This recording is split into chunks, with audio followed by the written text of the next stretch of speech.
ओम श्री गणेशाय नमः। ओम नमः शिवाय। नमस्कार दोस्तों, आप सभी का स्वागत है प्रभु भक्ति 98 में। आज हम सुनेंगे हरतालिका तीज व्रत की पावन कथा।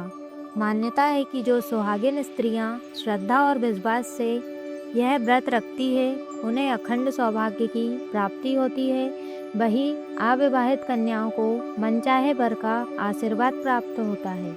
आइए श्रद्धा के साथ कथा प्रारंभ करते हैं। बहुत समय पहले पर्वतराज हिमालय की पुत्री माता पार्वती भगवान शिव को अपने पति के रूप में प्राप्त करना चाहती थी। इसके लिए उन्होंने कई वर्षों तक कठोर तपस्या की। माता पार्वती ने अन्न जल और सुख सुविधाओं का त्याग कर केवल भगवान शिव का ध्यान किया।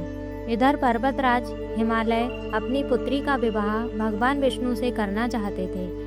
जब यह बात माता पार्वती को पता चली तो वे बहुत दुखी हुई।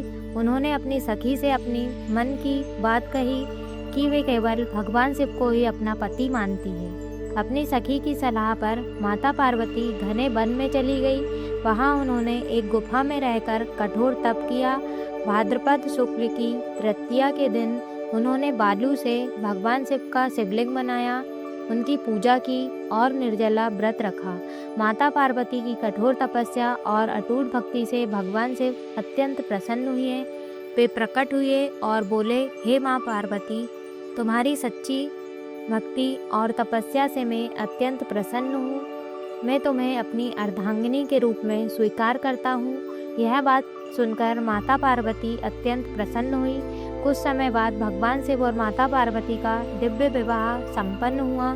जब पर्वतराज हिमालय को यह सब ज्ञात हुआ तो उन्होंने भी भगवान शिव को अपनी पत्नी का वर स्वीकार किया और पूरे विधि विधान से उनका विवाह कराया। इसी घटना की स्मृति में हरतालिका तीज व्रत मनाया जाता है। हरतालिका शब्द का अर्थ सखी द्वारा हरण करके ले जाना, क्योंकि माता पार्वती की सखी उन्हें विवाह से बचाकर वन ले गई थी, इसलिए इस व्रत का नाम हरतालिका तीज पड़ा। मान्यता है कि जो महिलाएं श्रद्धा भक्ति और नियम पूर्वक हरतालिका तीज का व्रत करती है उनके दाम्पत्य जीवन में सुख, प्रेम और समृद्धि बनी रहती है। वही अविवाहित कन्याओं को भगवान शिव और माता पार्वती के समान श्रेष्ठ जीवन साथी प्राप्त होता है। कथा से शिक्षा: सच्ची श्रद्धा, धैर्य और अटल विश्वास से की गई भक्ति कभी व्यर्थ नहीं जाती। भगवान अपने भक्तों की मनोकामना अवश्य पूर्ण करते हैं। इसी संदेश के साथ हर हर महादेव।